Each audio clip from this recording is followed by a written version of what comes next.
Ian Rapaport may have just revealed the New York Jets' master plan if they are to keep Aaron Rodgers. As he's revealed, it's likely the New York Jets could draft a quarterback like Cam Ward to sit a year behind Aaron Rodgers for the Jets to develop, and we're going to break this all down. So what's up, guys? Welcome back to Jets Digest. It's Chris and Matt here, and if you guys like the content, make sure to subscribe to the channel. 18.5% of viewers are subscribed, while 81.5% are not. Well, all the same numbers, but let's flip that around. Let's get all you subscribed if you're watching Jets Digest. Let's make it the most subscribed to channel on YouTube. But, guys, obviously, the New York Jets have had a letdown of a season, and they're going to have a high draft pick. And with a team that has a 41-year-old quarterback in Aaron Rodgers, who may or may not be back next season, whether it's leaving in free agency or leaving via retirement, it's unclear what the Jets' future holds for the quarterback position, but right now things are not going well. And Ian Rapaport recently revealed that the New York Jets could be looking to draft a quarterback if Rodgers sticks around to let him develop a year. Sort of like the Packers and what they did with Jordan Love, except obviously the Packers let Love develop for 3 years, and what happened with Alex Smith and Patrick Mahomes, and essentially using Aaron Rodgers as almost a bridge quarterback, but also just a veteran to have. As Rapaport revealed that his understanding is the Jets could and likely will still draft a young quarterback, whether or not Aaron Rodgers is on the roster. Now, if they draft a young quarterback, they need a bridge starter, essentially. And that's what Rodgers is at this point in his NFL career. Look, I mean, when the New York Jets acquired Aaron Rodgers, no one saw him as really a bridge quarterback. They saw him as a guy they'd have for 2 to 3 seasons who could help them win now and kind of restart this whole, just start a new era in New York Jets football with the young core they had of guys all entering their second year, like Garrett Wilson, Sauce Gardner, and Breece Hall to be exact. And now, obviously, it's been 2 years of this. It's failed miserably. The New York Jets have 3 wins on the season, 1 win since firing head coach Robert Saleh when they were 2-3, and effectively that ended their season, even though they acquired Devontae Adams. And all of this has culminated, Matt, now to a point where they could be looking to draft a quarterback and use Aaron Rodgers as a bridge guy that Cam Ward could learn under for a little bit, despite the fact that, obviously, Rodgers didn't really feel like mentoring Jordan Love. So if he turns around and decides to be a mentor at this point, maybe it's him getting older and knowing that times have changed. But looking at things the way they are now, Matt, to you, does this feel like it's more of a master plan by the New York Jets or more of a disaster plan by the New York Jets to go out there and draft a quarterback this year when you've been pretty outspoken that you would rather, and I've agreed with you, that maybe the Jets should wait till 2026 for the elite quarterback class that will be in the NFL draft? So the plan should be to wait unless they never specify what round that Ian Rapaport was talking about here. There were a bunch of reports coming from Bleacher Report and Sports Illustrated. They were saying they were going to draft someone in the first round, even if Aaron Rodgers stuck around. But if you actually watch the clip, he never said first round. So they could be taking a guy in the 3rd round, a 4th round, a 5th round pick. They're still going to be a young quarterback. So this, to me, doesn't confirm that they are going to take a guy in the first round. If they were going to take a guy in the first round, that would be a disaster plan. That would be a plan that goes along the lines of one of James Murray's plans from Impractical Jokers, probably. Because we don't have a first round pick high enough of getting a guy like Cam Ward or Shedeur Sanders, who is quarterbacks number 1 and 2 on most people's draft boards right now. So trading up to get one of those quarterbacks would be a disaster. It would be like a Carolina Panthers trading up for Bryce Young level disaster. That would be a really bad trade, because it would also, just like that Carolina Panthers trade, trading away our 2026 first, which would probably have to be a part of that package to go get that 1st or 2nd overall pick, because number 1, number 2, Raiders and Giants right now, those are both teams that are quarterback needy. So they would know we are going to try to take a quarterback from them. So they're definitely going to make us pay for it. They would take our 2026 first round pick, and knowing how the New York Jets work, they don't ever live up to expectations. So 2025 would probably be another bad year.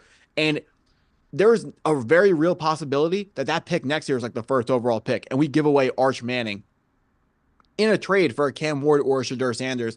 That would be a disaster. If they did pick a guy in the first round, it would more likely be Jalen Milroe, and they would put him on the Lamar Jackson plan, which was Lamar Jackson was drafted 32nd overall in 2017 or 18. I think it was 17. Same year as Darnold and Allen. Same year as Darnold. Believe it was 17. He was drafted late overall in the 30s. They sat him for most of the season behind Joe Flacco. At the end of the year, Lamar Jackson played a little bit, but then the next year he started and he won MVP. So that would be the plan for Jalen Milroe. He's also a mobile quarterback, similar to a Lamar Jackson. If it wasn't Milroe, it would maybe be a Drew Aller, but we're gonna have to see if he's gonna declare for the draft. I'm gonna be at the Penn State playoff game in 2 weeks, so I'll let you know if he's looking pretty good or not. And then if it's not one of those two guys, they're definitely going to be reaching on a quarterback in the first round, which is the second worst thing you can do. The worst thing you can do this year is trading up to 1 or 2 for Shedeur Sanders or Cam Ward. The second worst thing you can do is reaching on like a Quinn Ewers. I can't even imagine who else they could be drafting that highly. Yeah, and I mean, you look at it, and obviously trading up would be a massive disaster. And yes, there's not these highly touted quarterbacks this season that we're going to see in other drafts, whether it was Caleb Williams or last year or prior years where you've had great quarterbacks, or next season where you're going to have Arch be in the draft. So trading up doesn't make sense, especially you look at the New York Jets where they are right now. And also, for the record, it was 2018, I now know, because I just dated it back to junior year of high school, but who cares? That's not the point. Look, right now, the New York Jets, they stand at 7th overall in the NFL draft. There's going to be quarterbacks available, whether it's Ewers, whether it's a guy like Carson Beck, a lot of them who, well, I hope it's not Beck after his Snapchat disasters, but, and also the fact that he basically said, I don't like football, and please injure me, hit me with your car so I don't have to play football, and saying that he doesn't watch football, and all the things that has just tanked Carson Beck's draft stock as it should. And you now look at the New York Jets being 7th in the NFL draft order, and that could change very quickly. Right now, the Jets are 3-10, and they're playing the Jacksonville Jaguars next weekend, and the Jets are far better than the Jaguars roster-wise, and because the Jets should lose this game, they're obviously going to win because that's what the Jets do. So we'll see, obviously, the Jaguars climb up a little bit if, say, New England or Carolina wins, but the New York Jets will win. It'll put them somewhere around 9th, 10th in the NFL draft. And there's going to be quarterbacks available there because, yeah, let's say, just for the sake of arguments, that this is what the NFL draft order was right now. Las Vegas and New York are both going to pick quarterbacks. And it's probably, well, Las Vegas is going to pick Shedeur Sanders. And then the Giants, you have to imagine it would be Cam Ward. But also the Giants are a very curious team, so it's really hard to predict what the Giants are going to do because the Jets make moves that just don't work out. The Giants look like they wrote down a bunch of decisions and picked one out of a hat, so sometimes it's good, sometimes it's not. And you look at a team like the Panthers, it's up in the air, and if they would draft a quarterback, probably not because Bryce Young has been playing better, so it doesn't really make sense this season. If you're going to, he's in year 2. Yeah, so. Correct, yep.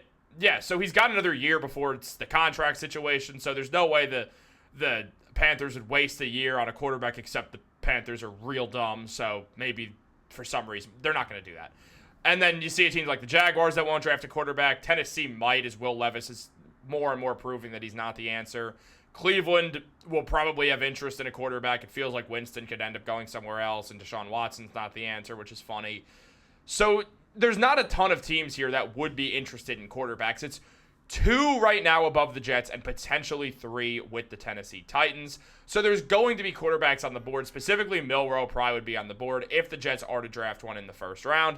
So the question becomes if the Jets are willing to draft a quarterback in the first round. Something that's very unclear right now, but it feels like they could do it. If they re-sign Rodgers, though, it makes no sense. It would just make so much more sense to wait an extra year and potentially just you mean if they don't cut Rodgers, because they definitely are not going to be re-signing that man. Yeah, if they don't cut Aaron Rodgers, they don't cut Aaron Rodgers, then I would rather them wait around. And just something to also throw at you real quick. CBS Sports today predicted the Jets to not draft a quarterback, saying you can't force a franchise quarterback. So after Shedeur Sanders and Cam Ward are off the board, that rhymes, the Jets should look elsewhere. Picking Mason Graham, a defensive lineman, with Quinnen Williams will make sure opposing AFC East quarterbacks will never know peace.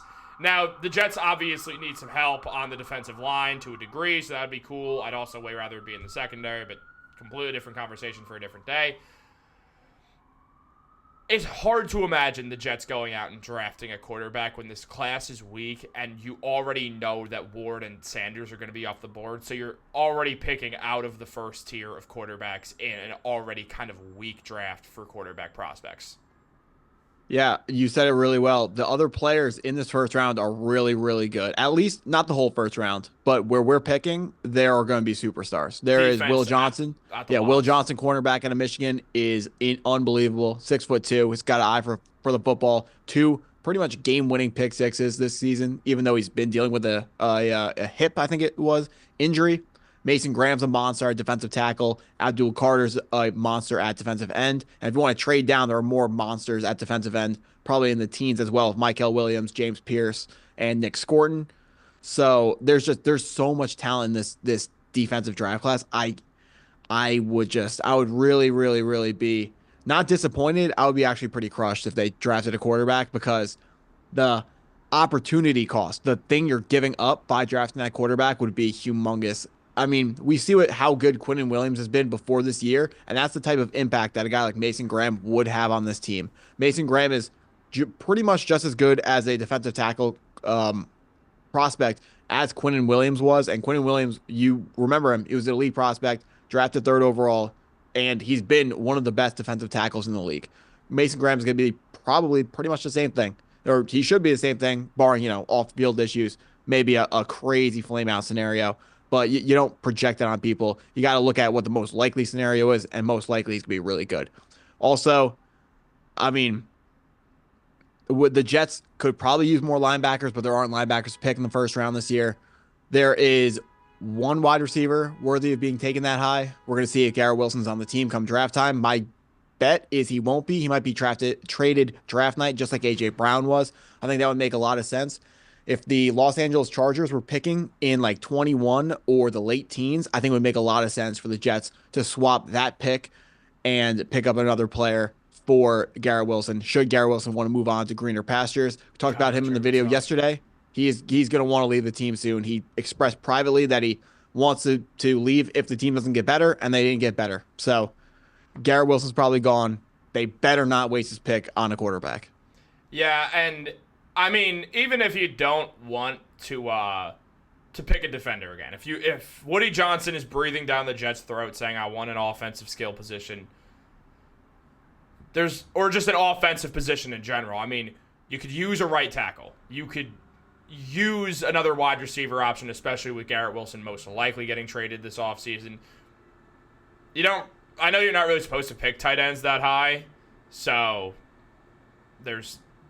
So you could pick, should you trade for that Chargers pick, you could draft a tight end there. There are two really good tight ends. That theoretically, if you were in a fantasy football dynasty league where tight ends got 2.25 points per reception, I could really see you using a really, really, really like a first overall pick type on a tight end. These guys are that good in this draft class.